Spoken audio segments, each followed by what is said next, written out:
प्रधानमंत्री नरेंद्र मोदी पूर्वी भारत को भी बराबरी पर लाना चाहते हैं।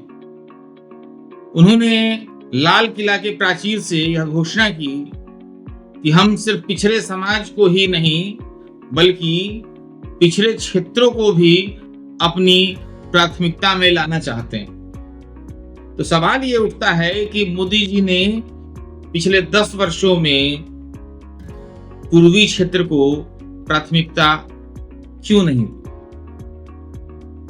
पश्चिमी क्षेत्र को क्यों प्राथमिकता दी। कई बार जो पत्रकार हैं और आलोचक हैं उनके वह कहते हैं कि कोई भी प्रोजेक्ट आता है तो एक प्रोजेक्ट जो है मोदी जी वो गुजरात के लिए निकाल कर रख लेते हैं। जैसे पंचायत वेब सीरीज में सोलर प्लेट लगने की बात आई तो जितने वार्ड मेंबर थे वहां के आसपास के मेंबर थे तो ये डिसाइड हो गया कि 12 लगने हैं तो 11 तो मेंबर हैं तो 11 तो उन्हीं के घर पे हो गया, एक बचा तो वो उसके लिए लड़ाई थी। तो कोई भी स्कीम आता है जैसे बुलेट ट्रेन का आ गया, एक्सप्रेसवे आ गया, कोई भी चीज गुजरात से तो जानी ही चाहिए। तो इस तरह का आरोप उनके विरोधी लोग उन पर लगाते हैं, पत्रकार लगाते हैं, आलोचक लगाते हैं।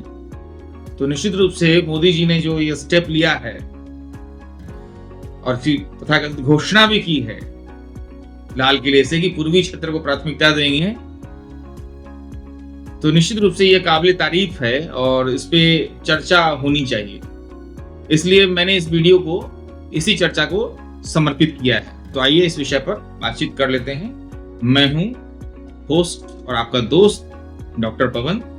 आइए बातचीत को आगे बढ़ाते हैं। तो सवाल साथियों यह उठता है कि जब मोदी जी कह रहे हैं कि पूर्वी भारत को बराबरी पे लाना है तो यह बात भी उनके स्टेटमेंट से तय हो जाती है कि पश्चिमी भारत कहीं न कहीं आगे निकल गया है इस विकास के दौर में, इस आजादी के दौर में।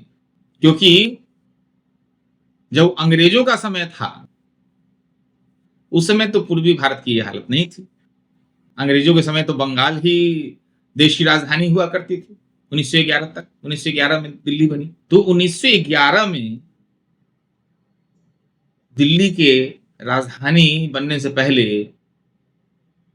बंगाल और बंगाल के आसपास का जितना एरिया था वो सब विकास में कहीं न कहीं आगे था। बंगाल में फैक्ट्री भी थी और जो बुनियादी ढांचे का विकास हुआ वो आपको बंगाल में हुआ। फिर बाद में जैसे ही राजधानी दिल्ली की तरफ शिफ्ट हुई और फिर 1935 के अधिनियम के बाद देश में चुनाव हुए और चुनाव के बाद जो सरकारें बनी, कांग्रेस को अधिकांश राज्यों में जगहों पर विजय प्राप्त हुई, वे सरकार में आए, सत्ता में आए, तो उसके बाद धीरे धीरे दिल्ली राजनीति का ही नहीं व्यापार का, वाणिज्य का भी केंद्र बनता चला गया। और आजादी के बाद भी दिल्ली ही राजधानी घोषित हुई, दिल्ली ही राजधानी बनी स्वाभाविक रूप से। लेकिन दिल्ली और इस नेता नगरी में नेता लोग आ गए और यहाँ सबसे पहले ये योजना नहीं बनी कि पूरे भारत का विकास कैसे हो, एक सर्वांगीण विकास की बात नहीं की गई, समुचित विकास की बात नहीं की गई। बात की गई कि अपने दिल्ली जहां हम लोग रहते हैं, अब हम लोग तो सांसद बन के यहाँ पहुंच गए हैं तो हमारे पहले रहने की अच्छी व्यवस्था हो जाए। इसी का परिणाम देखिए कि दिल्ली का तेजी से विकास हुआ आजादी के बाद। दिल्ली थी ही कितनी बड़ी, वही लाल किला, पुरानी दिल्ली जो है वही दिल्ली थी जब अंग्रेज छोड़ के गए। और आज दिल्ली कहां कहां तक नहीं फैला है। इधर नोएडा, ग्रेटर नोएडा, अब न्यू नोएडा बन रहा है जेवर एयरपोर्ट के पास। फिर गुड़गांव की तरफ शिफ्ट हो गया, दिल्ली का विस्तार ही तो है। हरियाणा में विस्तार हो गया, एनसीआर बना दिया गया, राष्ट्रीय राजधानी क्षेत्र बना, वहां भी तेजी से विकास हो रहा है। तो आपने दिल्ली और उसके आसपास के क्षेत्र को विकसित कर लिया, बाकी अन्य क्षेत्र क्योंकि साधन सीमित थे, एक गरीब देश था, गुलाम देश रहा 200 वर्षों तक, तो हमारे यहाँ साधन सीमित जब होगा और उसका समुचित बंटवारा नहीं होगा, तो निश्चित रूप से एक क्षेत्र का विकास होगा, दूसरा क्षेत्र पिछड़ेगा। पिछड़ गया है। पूर्वी यूपी हो, चाहे पूर्वी मध्य प्रदेश का भाग हो, चाहे छत्तीसगढ़ का भाग हो, उड़ीसा का भाग हो, या आंध्र प्रदेश का भी जो पूर्वी एरिया है आपका, कोस्टल एरिया, वो ले लीजिए, बंगाल ले लीजिए, उड़ीसा ले लीजिए आप, असम, सिक्किम और सेवन सिस्टर्स, ये सारे जो 10-15 राज्य हैं, यहाँ तो विकास ही नहीं है। स्थिति भयावह से भयावह होती चली जा रही है और कोई भी सरकारें इंफ्रास्ट्रक्चर पर उतना ध्यान नहीं दे रही है। अभी जो देखिए मोदी जी के आने के बाद जो एक्सप्रेसवे बन रहा है, वो सारे एक्सप्रेसवे कहाँ बन रहे हैं? आप डाटा एनालिसिस करके देख लीजिए, बिहार में अभी तक एक भी एक्सप्रेसवे चलना शुरू नहीं हुआ है।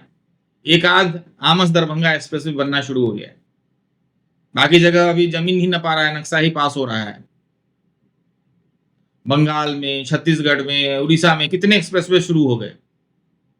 दिल्ली के आसपास आप देख लीजिए कितने एक्सप्रेसवे या तो शुरू हो गए हैं, या पाइपलाइन में हैं, या जल्दी ही शुरू होने वाले हैं। दिल्ली के आसपास 2-4 एक्सप्रेसवे शुरू भी हो गए। पहले ईस्टर्न पेरिफेरल, वेस्टर्न पेरिफेरल बना दिया।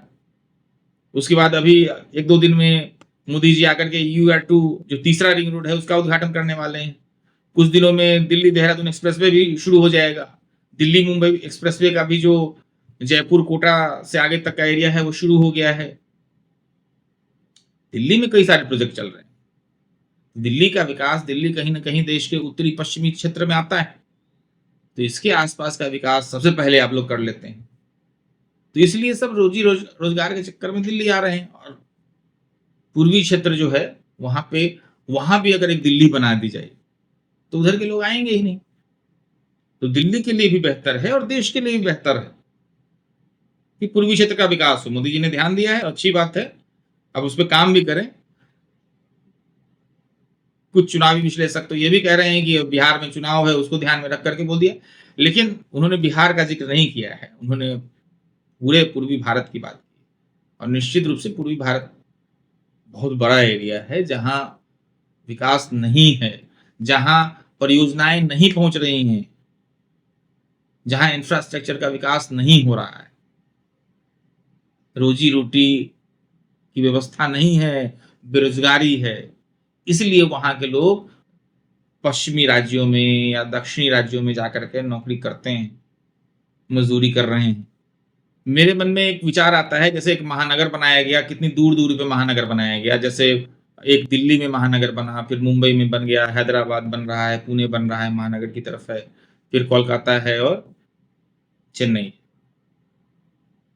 तो अगर सरकार की मंशा ठीक हो और सच में विकास का मॉडल सही रूप से विकसित किया जाए, तो ये मोदी जी ने जो स्मार्ट सिटी की बात की है, 100 स्मार्ट सिटी बनाएंगे, उससे बेहतर होता है कि हर 200 किलोमीटर की दूरी पर एक दिल्ली जैसा ही शहर जहां रोजी रोटी का इंतजाम हो सके, महानगर हर 200 किलोमीटर पे बना दिया जाए।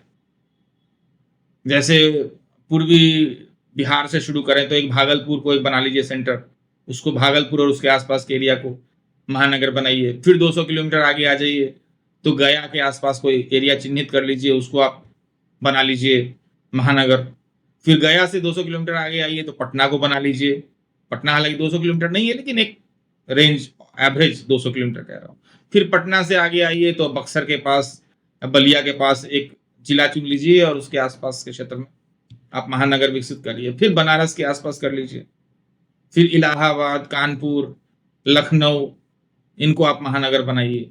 लखनऊ से लेकर के दिल्ली के बीच में भी एक आगरा को बना लीजिए, मथुरा को बना लीजिए।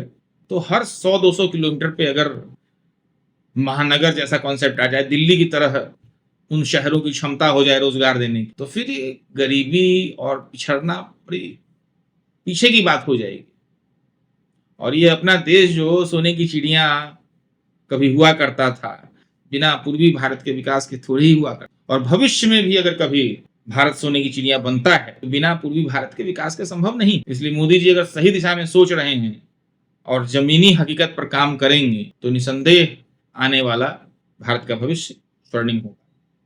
चलिए साथियों, इस वीडियो को यहीं समाप्त करते हैं। मुझे यानी डॉक्टर पवन को दीजिए इजाज़त। मिलते हैं फिर किसी और वीडियो में, किसी नए विषय के साथ। और अगर आपको यह वीडियो अच्छा लगा हो, तो चैनल को सब्सक्राइब करके जाइए, वीडियो को लाइक करिए, लोगों के साथ, साथियों के साथ साझा कीजिए। जय हिंद, जय भारत।